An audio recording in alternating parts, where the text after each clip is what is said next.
In a time shrouded in the echoes of clashing swords and the whispers of ancient mystique, there emerged a fellowship veiled in the tapestry of virtue and valor.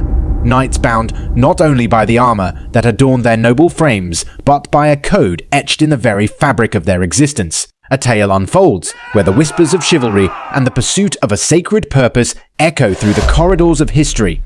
As we step into this enigmatic chronicle, the virtues of loyalty, courage, and sacrifice beckon, guiding us through a labyrinth where the line between myth and reality blurs.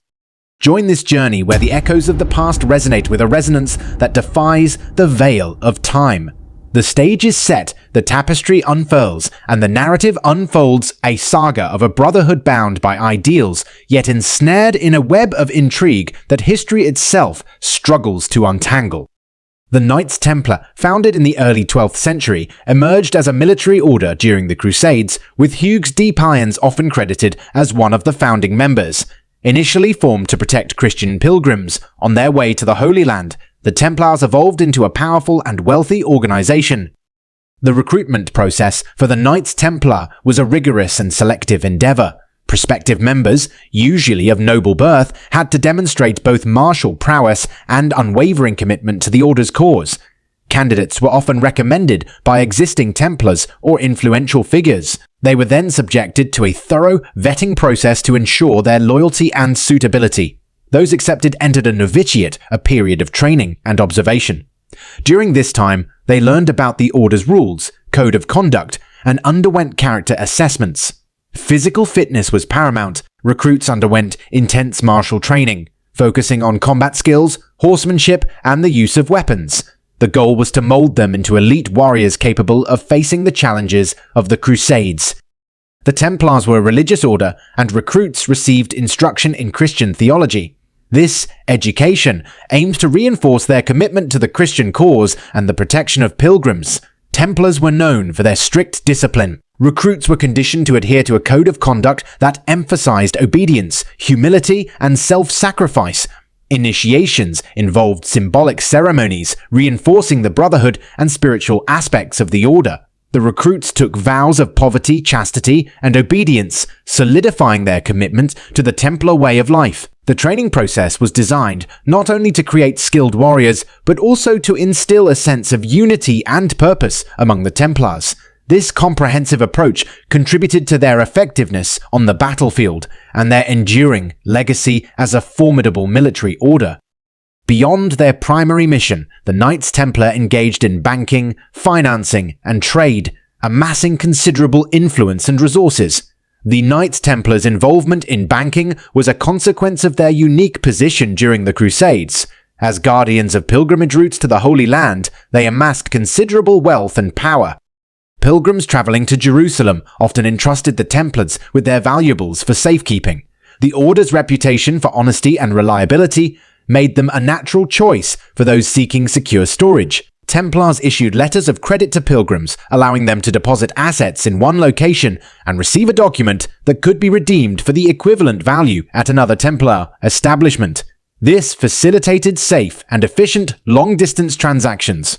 Over time, the Templars received significant donations and bequests from nobility and monarchs who admired their military prowess and saw strategic advantages in supporting them. These contributions further augmented their wealth. The Templars acquired vast land holdings through donations and military conquests. They became landlords, collecting rents and agricultural produce, adding to their financial strength. The Templars' involvement in banking and finance made them one of the wealthiest and most influential institutions of their time. However, their wealth and prominence also became a source of envy and suspicion. Accusations of financial misconduct and heresy played a role in the eventual downfall of the order. Some speculate about secret agendas, attributing mystical or conspiratorial motives to the order, but historical evidence remains inconclusive. In Jerusalem, the Templars established their headquarters on the Temple Mount, gaining prominence and sparking intrigue. The Knights Templar chose Jerusalem as their headquarters due to its profound religious significance. The city held a central place in Christian theology as the location of key events in the life of Jesus Christ, including the crucifixion and resurrection. The Templars, originally a small group formed to protect Christian pilgrims journeying to the Holy Land, established their base on the Temple Mount in Jerusalem. The Temple Mount was particularly symbolic, as it was believed to be the site of the ancient Jewish temple. By setting up their headquarters there, the Templars not only aligned themselves with the spiritual heart of Christianity, but also positioned themselves strategically to fulfill their mission of safeguarding pilgrims and defending the Holy Land. Additionally, Jerusalem's geopolitical importance during the Crusades made it a focal point for Christian efforts to reclaim territory from Muslim control. The Templars' presence in Jerusalem solidified their role in these military endeavors and contributed to their prominence in medieval society. When Muslims captured the Holy City, the Templars faced various fates, some executed, others imprisoned, and a few integrated into Muslim society. The capture of Jerusalem by Muslim forces occurred in 1187 during the Third Crusade. At that time, the reigning king of the Christians was Guy. He became the king of Jerusalem in 1186, just a year before the pivotal Battle of Hattin, where Saladin's forces decisively defeated the Christian armies. The fall of Jerusalem followed shortly after this significant military engagement. The city fell to the forces of Saladin, the Kurdish Muslim military leader and sultan. The event had significant consequences for the Knights Templar. The fall of the Holy City marked a turning point for the Crusaders, and the Templars faced challenges as their primary mission of protecting Christian pilgrims became more difficult. The defeat cannot be attributed solely to the Templars. It was a complex military and political situation. Saladin's forces demonstrated effective military strategy and coordination, and their victory was influenced by factors such as internal divisions among the Crusaders and tactical decisions made by both sides.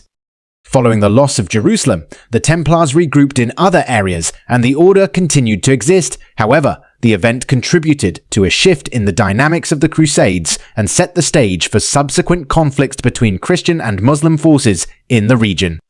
During their existence, the Templars contributed significantly to medieval society, influencing finance, architecture, and military strategy. However, by the 14th century, their power waned. Accusations of heresy and financial misconduct led to the suppression of the order in the early 1300s. The Templars' demise remained shrouded in mystery, with theories ranging from political intrigue to financial conflicts. Pope Clement V ordered the dissolution of the Knights Templar in the early 14th century, primarily due to a combination of political pressure, financial concerns, and accusations of heresy. Several factors contributed to this decision. Pope Clement V, originally from Gascony Arab region in southwestern France, was elected as pope in 1305 while in Bordeaux. His proximity to the French crown and dependence on Philip IV for protection influenced his decisions. Clement faced pressure to align with the French monarch's interests. King Philip IV of France, facing financial troubles and seeking to consolidate power, viewed the Templars as a threat. He sought to bring the order under royal control and accused its members of heresy and other crimes. The Templars had become a powerful financial institution, with their considerable influence and military strength posed a perceived threat to the king's authority. Dissolving the order would bring its assets under royal control, and their wealth was a source of contention. King Philip IV, heavily indebted to the order, saw suppressing the Templars as a way to eliminate his financial obligations. King Philip, with the support of Pope Clement V, initiated a series of investigations into the Templars.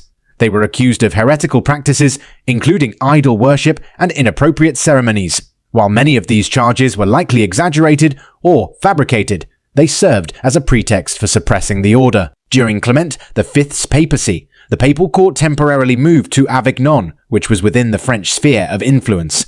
This relocation made the Pope more susceptible to French political pressures and further aligned him with Philip IV's agenda. The collaboration between Pope Clement V and King Philip IV against the Templars showcased the intricate relationship between secular and religious authorities during that period, with political considerations playing a significant role in shaping decisions at the highest levels of power. In 1312, Pope Clement V issued the papal bull Vox in Excelso, officially dissolving the Knights Templar. The order's assets were transferred to the Hospitallers, another military order. This marked the end of the Templars as a formal institution